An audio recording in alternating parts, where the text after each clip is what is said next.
Hello. Good morning, everyone. Good afternoon, everyone. Good evening, everyone. Depending on the part of the world you are. You are all welcome to the live section Good of afternoon, in-apps and madam. auto aid Morning, training. baby. Thank you. Please, as you are all welcome, please, is it possible for us to mute ourselves? And when there is time... Miriam, if you're talking, I'm not. Hello, can you hear me? Yes, sorry, I Yes. was not hearing. Yes, Okay. audible. Yes, it's clear. Thank you.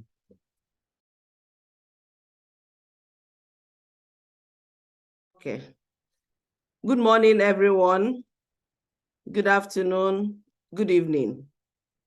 Depending on the part of the world you are, you're all welcome to in-apps and auto aid live section for our grant writing. You're all welcome, and some of our facilitators are here, and the people in charge of in-apps, Tabitha, and all others are here. You're all welcome. Please, if you have a question, kindly raise up your hand and unmute yourself. When the discussion will be going on, you mute yourself so that you don't disturb everyone. You are all welcome. Tabitha, do you want to say something before we start? Thank you, Vivian. Once again, please do mute yourselves if you're not talking so we can avoid disturbances. And use the chat function, use the reactions, use the raise your hand function to make the session run smoothly. Thank you.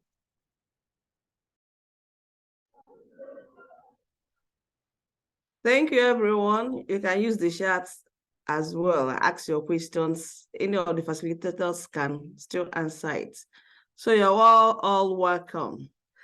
So let's move. Is there anybody in the house that wants to say something, want to ask questions, comments, so that we all learn together and move ahead? Thank you.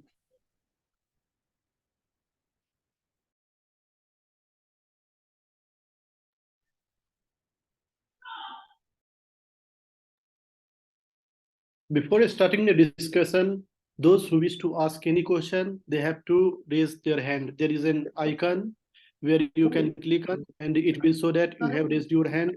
Then you will be able to ask. Then our moderator will ask you to ask your questions. Thank you.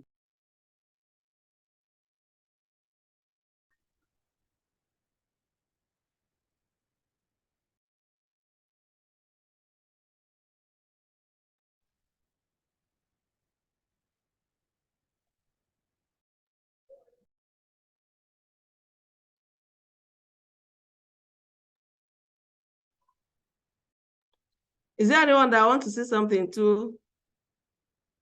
Thank you, Shashikant. When you click on the raise button, then you will find there is option to raise hand. Raise hand. All right. Charles Obiora, can we hear from you, please? Hello, Charles. Unmute yourself. Can we hear from you? Charles Obiora. Can you hear me, please? Please. Hello, can you hear me, please? Yes. Go ahead, we can hear you.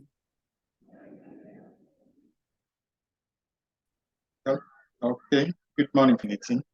I want to express my gladness at my happiness at seeing this opportunity. I've been taking the training at parts 1, 2, 3 now, and I see all the opportunities that this platform is provided. I want to appreciate your efforts and pray that you go far in the vision of the group. I'm a bit worried. I am, my working years have been on the bench as a laboratory scientist. And opportunities like these inspire me to delve into research and trial.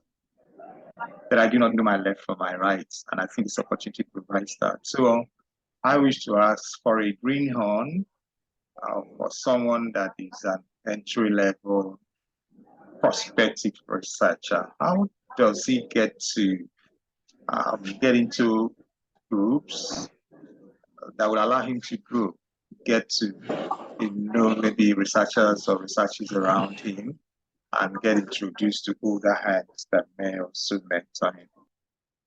That is my question for now. Thank you.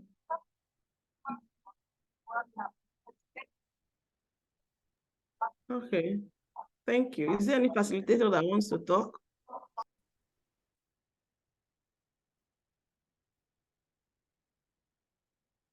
Yeah, thanks, Charles, for your question. You know, depending on your area, you have Auto Aid Google group. I don't know if you've heard about that.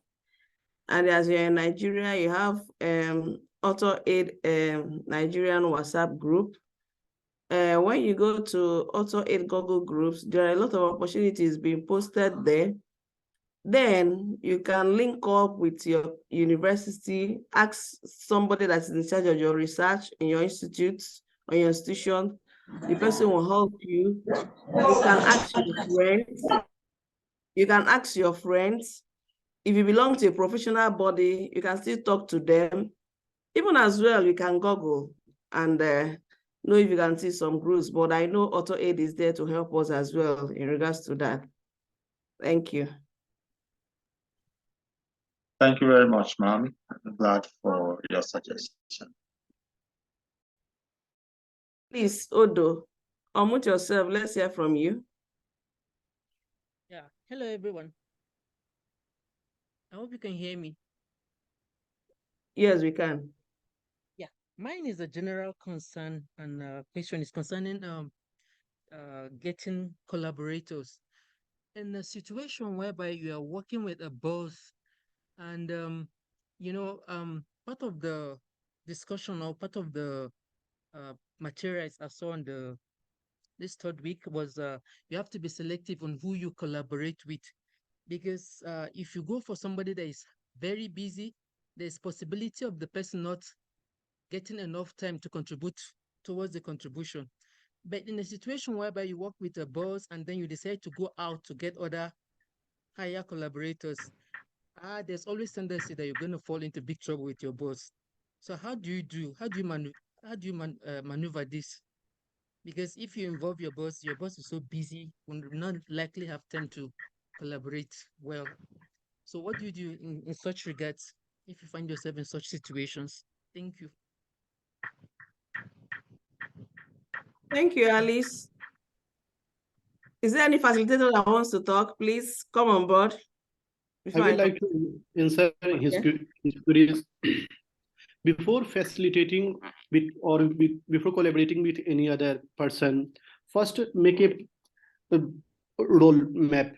Who will do what roles, and when you have a personal discussion with him, then only decide whether he is agreeing to do that particular job or not. Otherwise, you can first rotate that a role sheet to different persons. There might be probable 10 persons. Then try to have a discussion with them.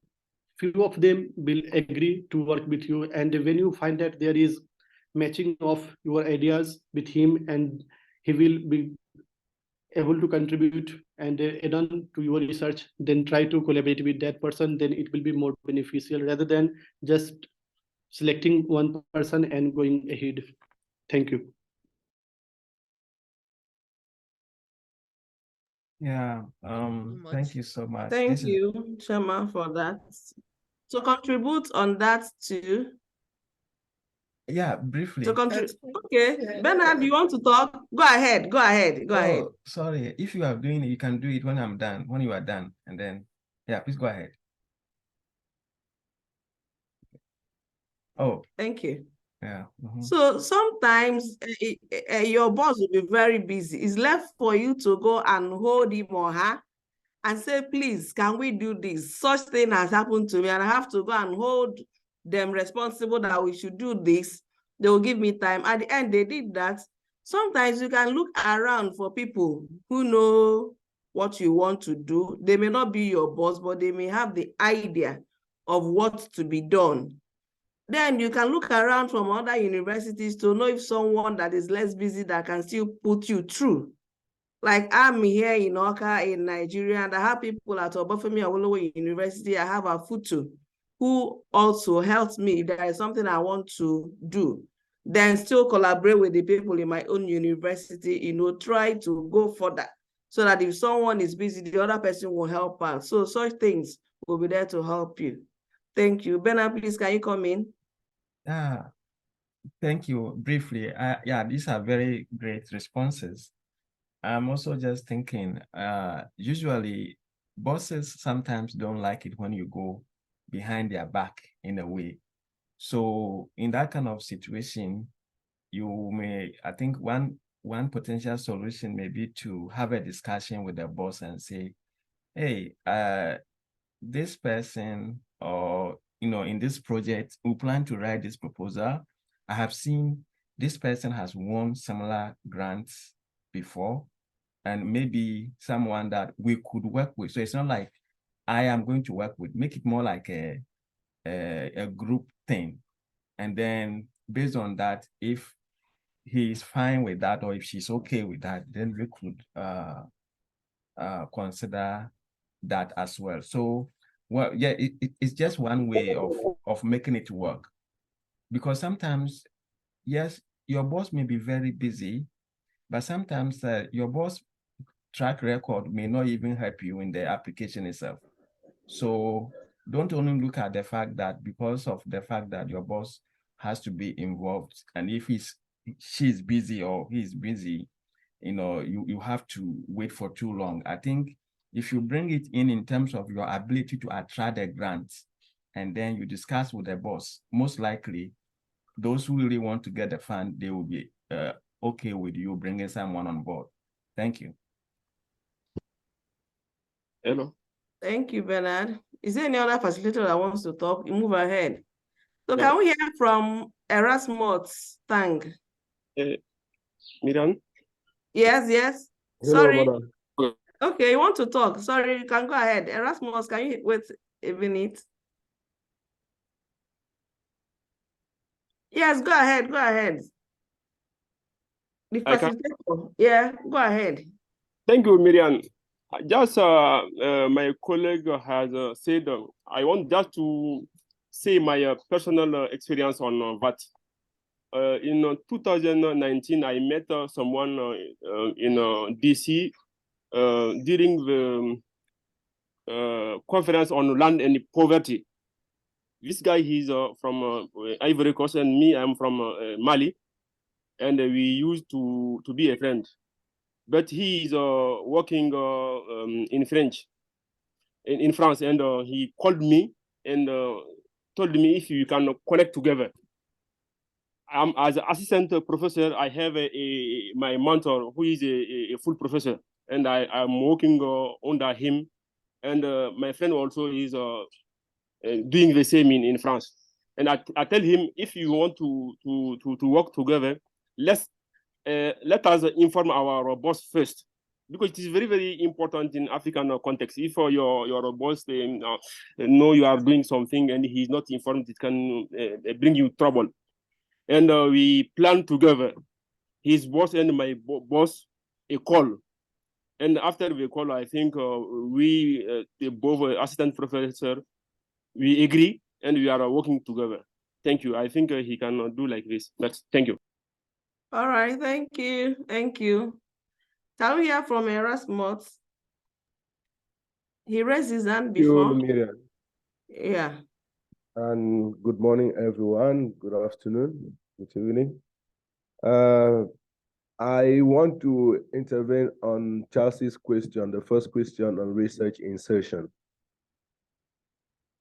He explained himself, he's a lab technician and he wants to get into research, if I got him well. and he got only one reaction. I think that one of the best ways to get into research is to follow a research career.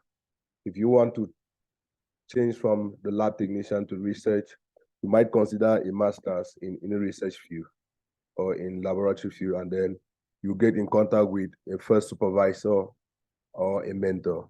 If you follow the path of your supervisor, you will get to know many other researchers and many other collaborators who will take you along while you learn research methods, research writing, and all what ENAPS and Auto-8 is offering. So I believe that that is the best way that he can switch from being a lab technician into a researcher. Thank you. Thank you, Erasmus. Thank you. Rubai, can we hear from you? Can you unmute yourself? Thank you. Hi, everyone. Good morning, good afternoon. So mine is a question on the unit that we were covering previously. So when we look at the questions, the 6 questions, and then you get to where you answering the when question, and then someone just answers and says there is no definite time. So is it correct to just not have a definite time to start your project, or just not knowing when you're supposed to start your project? Is it okay to have your proposal written like that?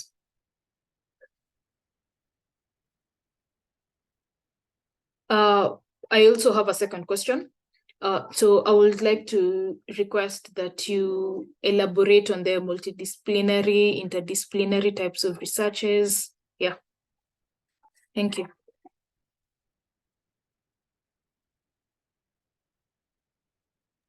Thank you.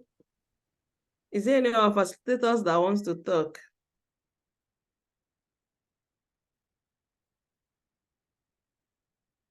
Yeah, based on, is there any of our facilitators that want to talk? Please come on board, anyone?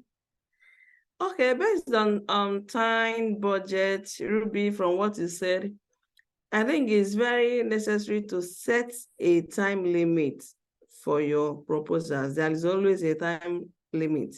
It's left for you to read instructions of the funders, and know their time limit. They would say maybe in 2 weeks time. They always give deadline, and it is always ready to get prepared and submit your work at least a week before deadline. By then, you must have written your work. You must have seen people, mentors, people who know it better, and they help you to go through your proposals. You make corrections, the first one, the second one, like that, till there is time frame. Then if there is no time frame specified on any call for proposals, I think it is better to contact the funders or the people that did the adverts to know whether it was an omission. Because I think someone asked this in the chat, if there is no time frame, you may get lost, or you may forget, or by the time you think, let me do it this time, it may be late. They may not come out with a time. You'll be wondering, oh no, why? So it's always good to come out with a time budget within yourself. Say, let me do it 1 month, let me do it 2 months. But if they didn't specify time, I think it's possible to ask questions, maybe to know whether it was an omission from them, or omission from someone that posted, or omission from somewhere.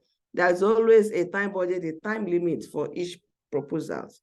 Now, talking about multidisciplinary is when you have people from different disciplines trying to work on something, like someone from philosophy, like myself, working with someone from pharmacy, or working from someone from health or from agriculture. That is people from different disciplines is when you talk about multidisciplinary. And when you try to write such a proposal, you have expertise. Maybe this person will write on this person will write on this, on the area or he or she knows very well. And that is multidisciplinary. Then you talk about interdisciplinary is when you work with people from the same area. It may not be only from area, maybe philosophy, it can be people from humanities, because you write same. So that is it. Thank you. Is there any facilitator that wants to say something before we move on? Miriam, I'm sorry for interrupting. So when I meant the time, I meant when you're writing your project and then you just want to explain when, like, for example, I want to do this, I'm writing because I want to conduct maybe a research between this and this time. So when it comes to that point where you have to explain when you're intending to conduct that particular research that you're writing a grant for, is it okay not to have a time? You just don't have a timeline. You're just writing, and then when you get to that point, you say, I do not have a timeline for this. I can do it anytime. Is that really okay? No, it's not really. It's not really okay per se. It's not really okay per se because whatever you are doing, you have to plan yourself. You have to mark your time so that you don't go behind. You may say you may do it tomorrow, or you may do it today is Thursday. I'll do it tomorrow, Friday. Something might come up, you might not do it. You said, okay, let me do this within 2 days, 3 days. Please, it's always good to give a timeline and trying to abide by that time. Is very possible because the funders will try to read that to know whether you are dedicated, whether you can be able to do this, and whether you can be able to do that at that particular time is very, very necessary. You try and learn and align with time and mark it. Sometimes I used to fall, I say, I'll do something next week. At the time, I couldn't meet up. But if I'm determined, I say, okay, let me map out this time. Let me do this now. Let me do this now. And I try to do that. Thank you so much.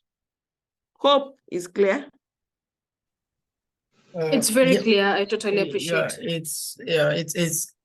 It's clear, Miriam. And just to add to what she had said, you know, oftentimes it's rare to be motivated on your own to actually do research. Most researches are inspired by either a grant or a program you're doing, either bachelor's or master's or PhD. I mean, so most of the things you would be doing research for or on are time-based. So you probably not have the liberty to make a decision on your own timing, because they would have to give you a time when that study would start and when it will be completed. But like Miriam had said, if it's a self-funded study, you know, where you're doing it on your own and you want to motivate yourself, then it becomes even more expedient to actually give yourself timeline, because you have to appreciate the fact that an evidence that you read today may not be the same evidence 1 month later. So the more you delay, the more evidences expire. You know, so you can't afford to just decide on, oh, anytime, you know, because the things you read today may not be relevant tomorrow, because everything we do are evidence-based. So you should also put that in mind. Yeah. Thank you. For that. Yeah, Helen, can we hear from you, please? Unmute yourself. Thank you very much for this very informative course. I just wanted to add on to the issue of multidisciplinary research. I just want to concur with what you've said, that when we have multidisciplinary research, we have like faculty from different disciplines who are working on the same research goals or research problem, but they want to give it their discipline's perspective. Whereas when we are looking at interdisciplinary research, these researchers from different disciplines are working together towards a common goal. But there is also transdisciplinary research, where besides having an integration of knowledge from different disciplines, you now integrate or include knowledge or expertise, non-academic sources like from the civil society, from policymakers, from other relevant groups that may not necessarily fit within, you know, a certain discipline, so to say. So I just wanted to add on to that. But maybe I can also ask my question. Based on the first topic we did on grants, I needed to get more information on travel grants. you can be in a scenario whereby you've written a paper, you want to go and present in a conference, your paper has been accepted. Do we have examples of organizations that sponsor travel grants? Maybe that is something that needs to be included. And secondly, on the issue of inflation, that question was asked, but I think I didn't get a clear answer. Right now, like in Kenya, we have a very high inflation levels, and it's not just in Kenya. Many countries are going through inflation. When you prepare a grant today, how do you take into consideration inflation rates when you are doing a budget? Thank you.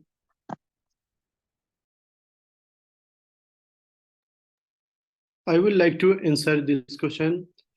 For travel grant, there might be some specialized agency. Mostly in countries, there will be higher authority of the research and funding organizations. Like in the case of India, there is Indian Council of Scientific Research. They provide travel grants. So it might be in your country also, there might be some international agencies where you have to approach them, but they only provide travel grant to those who are going to present in a very big or famous conferences, or if their research has very impactful.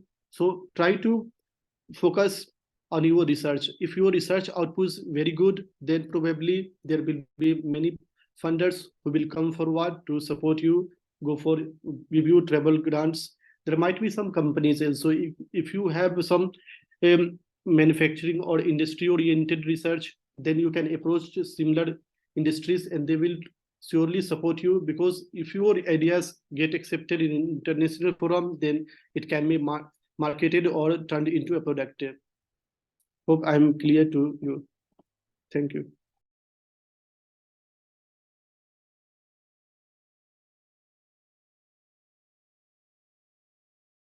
Yes, you are. Thank you.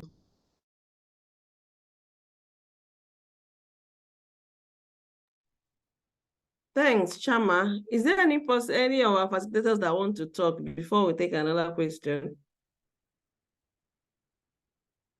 Hello, Evelyn Umemeze, can we hear from you? Thank you, ma. Hello, sorry, ma'am. Good afternoon, yes. You have not answered on Say good the afternoon to everybody. I first and foremost, I want to thank the facilitators and the entire team for the work that they've done. This has been a fantastic forum for us to learn. We have learned quite a lot. Personally, I have. One of the problems we have over here, I don't know if it is peculiar to us or it also happens elsewhere, is that people hold a lot of information. They hold information when it comes to grant writing. So many upcoming researchers, they are not actually exposed to it on time.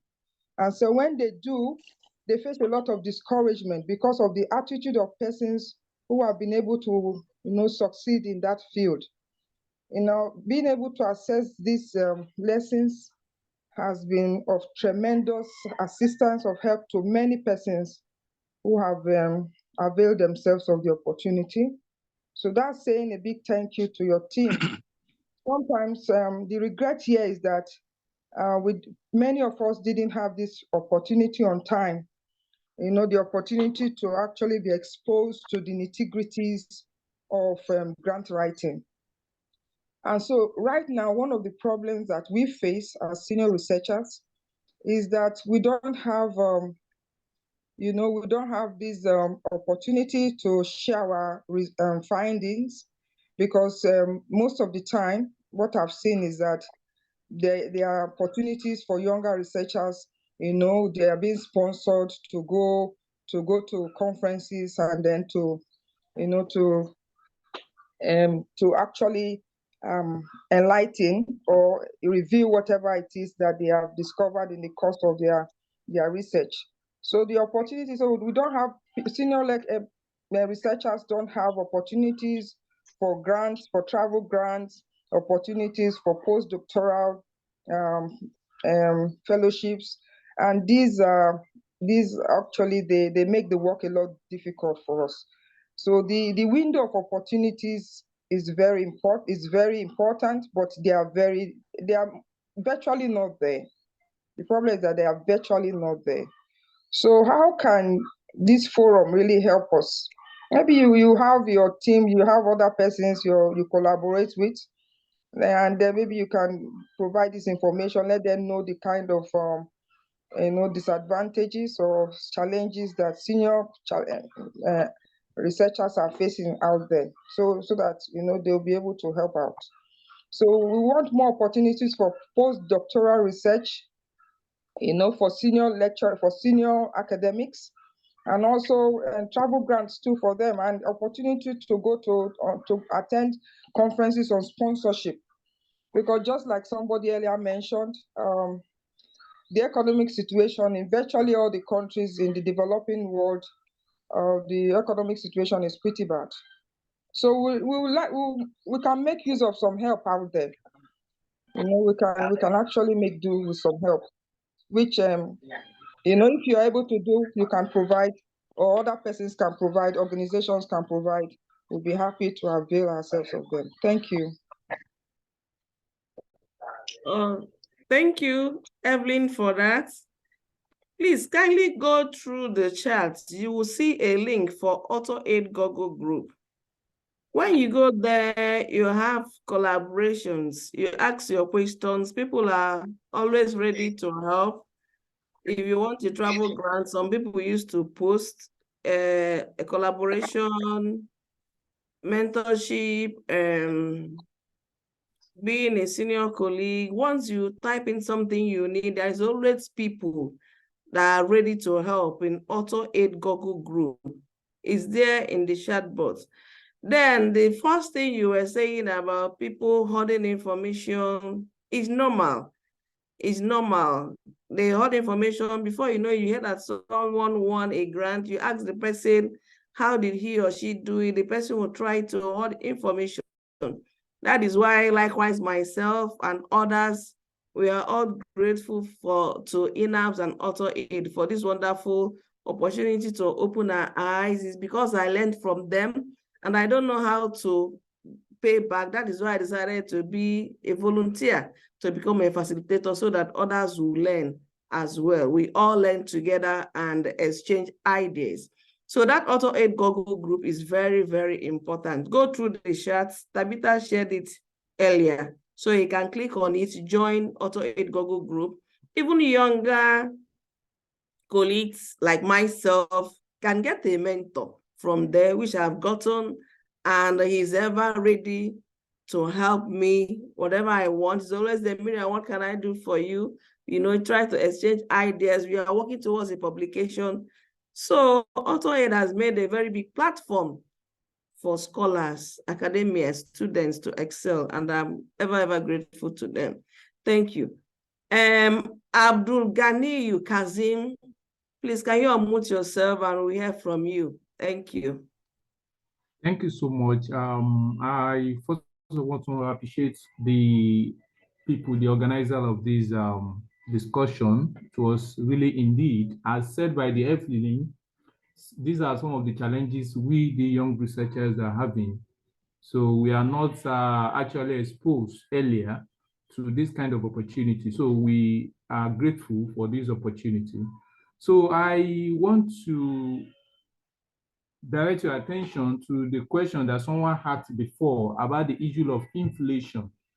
For someone that have already requested for a certain amount of money for a research, and along the line, the inflation actually affected the cost of research to the extent that it may affect the outcome of the research. So how do you think, or what do you think a researcher can do at that point in time, especially some of us that we have not even have experience of such kind of thing before?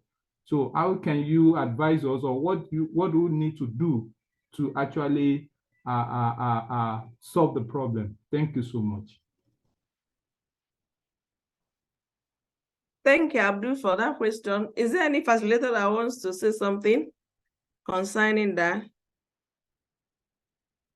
So, Abdul, in situations like this, I believe you're from an institution. Are you from a school? you try to, I believe, and I believe during the process of that grant proposal, the director of your research institute or research center may be aware, or you have a PI if you are from an institution, or if from an NGO.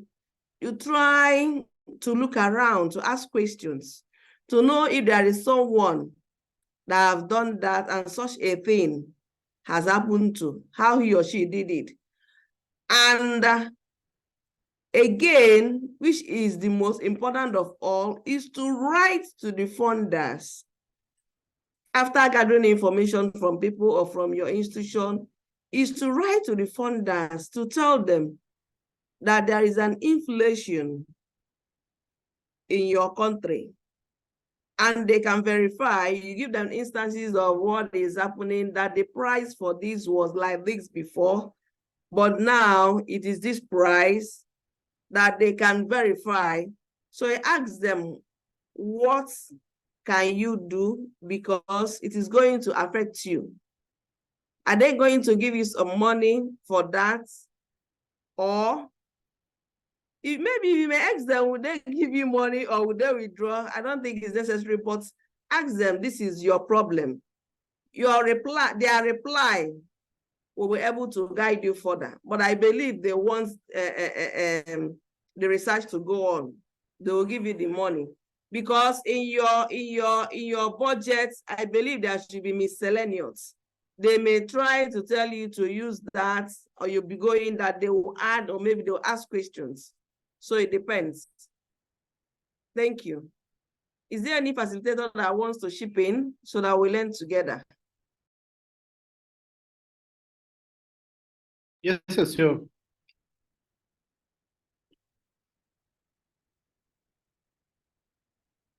Now, Mr. Bernard up here, please. Sorry, he's for facilitator. There is one question from the chat box, and she has asked, what are the sources of how to make budget for medical proposals, like healthcare related proposals?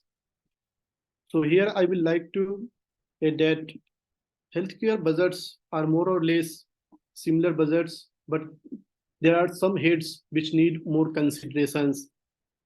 Like there will be some heads like surveys, where you will have to do extensive survey in the healthcare system, because usually when you do socioeconomic survey, it might be easy, but when you do some medical research, the surveys might be expensive one, because you will need some equipments, you will need some instruments, and you will also have to find that there will be grant guidelines, and read it carefully, so that there might have some funding agencies develop a detailed budget. So this can be divided into 5-6 subheads, like personal cost, salaries, wages and benefits for research staffs, materials and supplies, cost of laboratory supply, equipments, consumable, travel and conference fee, like what will be the travel allowances, data collection and analysis, like there might some needs to purchase some tools or software for analysis of the data. And for medical research, it is validated when you have a good publication. So there might be some head for research publication, and dissemination of your research finding is very important in this medical field, because if you have found something useful for the society, then it should be reached to wider audience. There might be a subhead for indirect cost, like overhead cost, like there might be some administrative charges imposed by your institutions from where you are studying or doing the research. And sometimes you might to need subcontract or collaborate with other agencies. Like if you want to do extensive surveys, then you need to collaborate or subcontract some of the work to some other agency. So we should keep all this in mind while making a proper budget. Thank you. Please proceed with other questions. All right. Thank you, Shama, for that. Is there any facilitator that wants to say something else? Sorry, there is a question in the chat. Okay. She said that in the learnings, we are advised to find out who are the reviewers, or rather the caliber. Just a moment, I'm just trying to catch it. So she's asking about the reviewers since she submitted her application. Yeah, I think I will take that one. How can she get to know? Yeah, can I take sorry, that one? sorry, I mentioned this email. Sorry for that. Okay.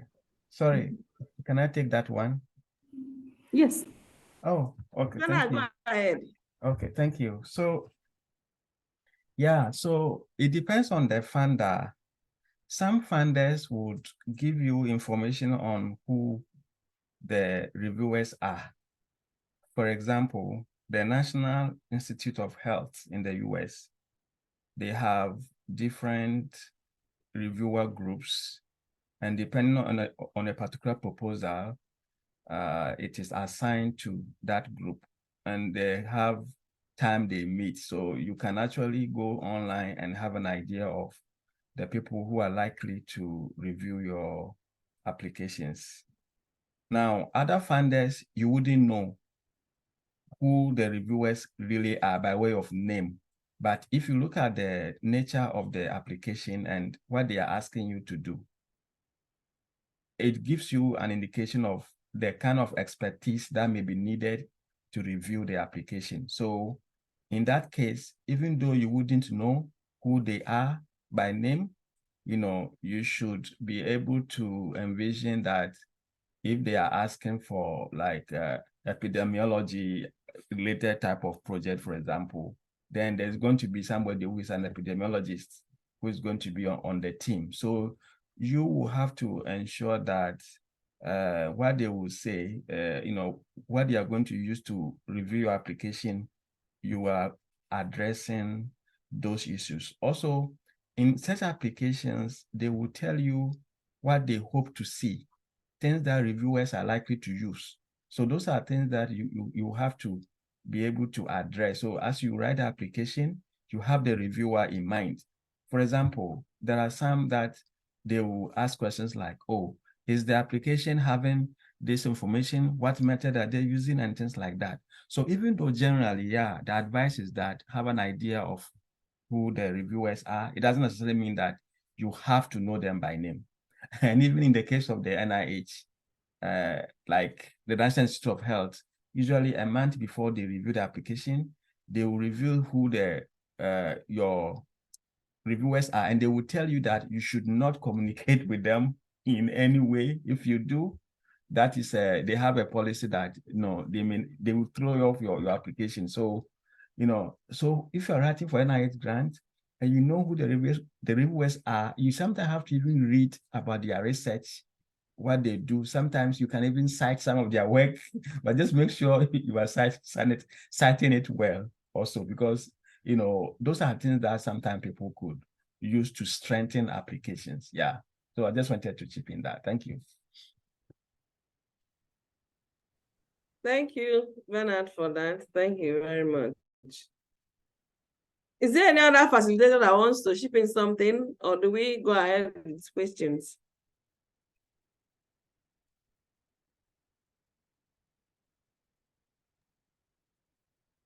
Not revealing of the reviewer is an intentional approach, because when they reveal the reviewers, then someone will try to influence him, or someone might try to get favorable response. So it is intentional approach that we try to not reveal the reviewers of the project proposals.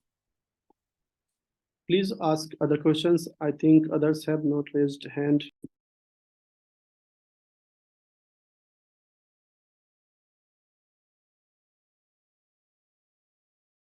Okay, maybe I just add something that may have been covered since there's nobody about the issue of budget. I think one thing I have realized is that sometimes people over budget for personnel. You have a project which is, let's say, let me just say it's 10,000, and personnel alone is taking about half the amount. You want to be very, very careful in that kind of proposal where what is actually going into the project is far, far less than the percentage which is given to personnel. Some applications will tell you the percentage that should go into a contractor or a sub-awardee. Some they are going to restrict you. Others too, they won't restrict you in any way. But you have to be able to ensure that the percentage that you are allocating to personnel will not be far too high. There isn't an exact percentage as such that you should avoid, but in general, you know, if you're going to get like more than 30–40% of the project going into personnel, you have to look at it again and see how to make it work, so that reviewers may not think that you are just using it to enrich yourself. Yeah. So thank you. Thank you, Bernard, for that. Is there any facilitator that wants to say something? Those who have newly joined, please click on the reaction button, and then you will find that there is a option to raise hand. Please raise your hand if you have any question. Yes, Evelyn Umemezie raised her hand again. Madam, please come on. Yes, thank you, Miriam. I just want to say follow-up on what my discussion or my interaction with you earlier on. I was just thinking, maybe I need to Google and find out what AutoEd actually does. But this is an opportunity to find out firsthand. Does the organization actually provide for, organizing things like this, maybe at your own university? That will be quite innovative, and it will be very good, so that we can create more awareness among our peers, among our colleagues, to actually know that such a thing exists and they can avail themselves of grants. I mean, yes, they can avail themselves of grants and learn how to actually go about it. So I don't know if my question is, does AutoEd provide grants that could lead to organizing workshops at universities? I'll take that question. Thank you, Evelyn, for your question. We do not provide grants as such. We did do a round of small grants last year to establish some Authorate community hubs, such as the one in Nigeria. There's also a hub that Felix is leading on statistics. So generally speaking, we do not provide grants. However, we do plan next year to make sure we get in touch with more universities and provide connections there. So keep an eye out. At the moment, the best you can do is just tell your colleagues about the courses that are going on, and to not miss anything, to sign up as a member on the Authorate website, which is free. And by signing up, you can also stay up to date with the blog and all the dates we publish, because on the blog we also sort of announce new courses and everything that's going on, as well as on social media. So next year there'll be a lot more developments for Authorate. So keep an eye open. But as for now, we do not provide grants to run workshops.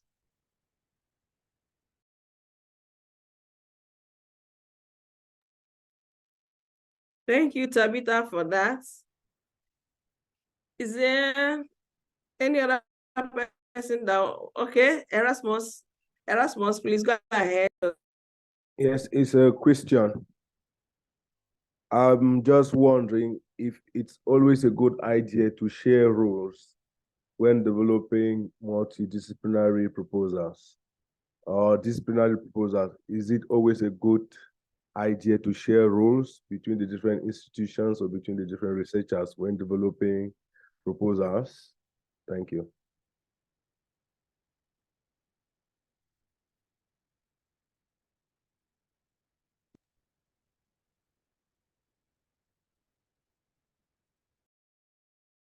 Or when you are doing any research work, because if the rules are not predefined, then after the approval of the proposal, you might get into trouble, because those you think he might work on that particular sector, but he is not contributing anything, then it will become a headache for you.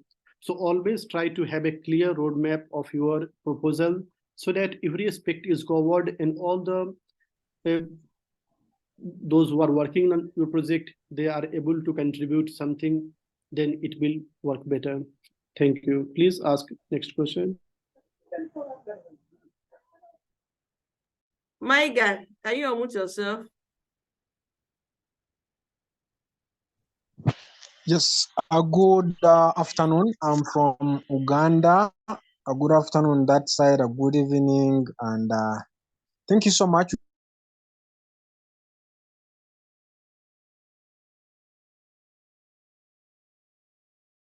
To appreciate this offer. My question is a request, and I had that deals on sanitary hygiene, and it was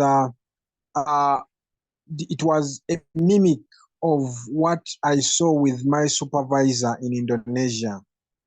My inquiry is how do the grant offerers select a first time grant probably company organization? Is there a very strange criteria? Because it could have been that is the first one we're applying for. What are the chances of a first grant organization applicant winning a grant? Thank you.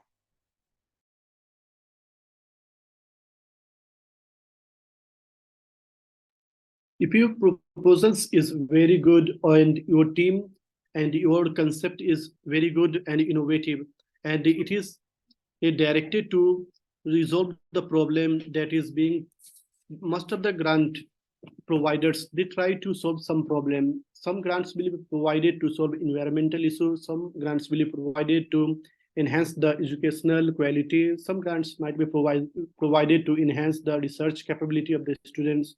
So it depends in which sector you are applying. If you are applying for a particular category and if you have good expertise, your team, and you have innovative ideas to enhance the knowledge base of that particular sector, then surely you might be first time applicant, but you might get selected for the grant. Thank you. Thank you. Thank you so much. Okay, Adekunle Taiwo, please. Sorry, can I just mention there are some questions in the chat? Yeah, thank Someone you. is Good asking. afternoon. Good afternoon. Can I go ahead, ma? Yes, you can. Officer, just a minute. Yes, you can go ahead. Yeah, please. My question is, between when you could get a response back from the funder where they will actually grant that grant. I don't know. I want to know how long does it take before they actually approve a grant. Thank you.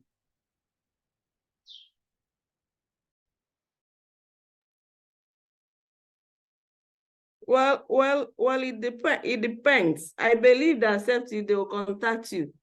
Some of them, if they don't accept your grant, they are not going to contact you. That's the issue over there. So no time limit. It depends from the funders. Thank you.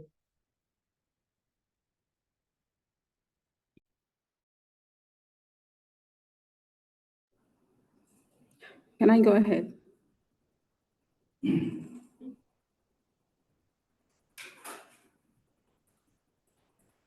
Yeah, Nafisa, can we hear from you? Okay, there is a question that can we allocate salary for everyone in the grant team? If so, are they paid for their expertise? Well, I would like to answer this. It depends on the type of the grant that you are applying for. If it's a really huge project and then you will gain a lot of money. So this might cover, and it depends on the project, like, and the objective. Because there are some projects that need a huge collaboration from different institutions, organizations, ministries. And there are some like they don't provide huge money. So you cannot cover the salaries. Okay, thank you. Bernard has said something there in the chat too. So can we hear from Simon? Simon, please unmute yourself and say something. You want to ask a question? Thank you. Yeah, thank you. Good afternoon, everyone. Thank you for having me. Earlier, I had Bernard given a caution about allocating about 20 or 30% for personnel. I would like to know, besides the personnel, what other aspects of the grant that the researcher should be cautious in terms of allocating certain percentage of the grant if finally granted. Thank you. Okay, thank you. Quickly, I think I will follow up on that. Like I said, the percentage number hasn't been, it's not like cast in stone per se, but it's just a caution. However, from my own experience and reviewing other applications, I see that sometimes people, if a proposal is an intervention, evaluation is very important. And sometimes people don't put in a lot of money into evaluation. And it's only when you get it that you realize that you should have done a very good job of planning very well for the cost. So I think in addition to personnel, you want to look at the if it's an intervention grant, how much is going into the intervention. And then also, if you want to know whether intervention was successful or not, you have to have a very strong research design, and that calls for effort. So evaluation could take about maybe like 20%, 15, 20% of the cost. And again, these numbers are not specified anywhere per se, but as you look at the budget, you should look into how much go into evaluation. In fact, one particular grant I got, I later realized that evaluation was so costly, and we had to struggle to make it work by cutting down on some costs and things like that. And just to also add that, I think there was also a question about someone asking whether if you get a grant and then you need extra money, I mean, can you apply for supplement or something like that? I think, yeah, it's tied to this one. It's more of it's a reason why we have to be very realistic when we are putting up our budget, because sometimes it becomes an issue. In terms of supplement, it depends if that organization requires that you can apply for supplement. For example, National Institute of Health, they have some applications where it's only for supplements. So even that one, they will sometimes not give it to you if you apply for it. So I would say that we should be very cautious about the budget so that eventually when we get it, it will be something that will be considered feasible. Thank you. Thank you so much, Bernard. Akaka, can you quickly, we're almost at our time. Yeah, thank you. My question is just one. I had done my undergraduate research and I want to publish. But the question come in because at the university we were not given approval by the institutional review board. But now I want to publish, but in the guideline, they needed that part to be filled in. In that case, how do I go about it? Thank you.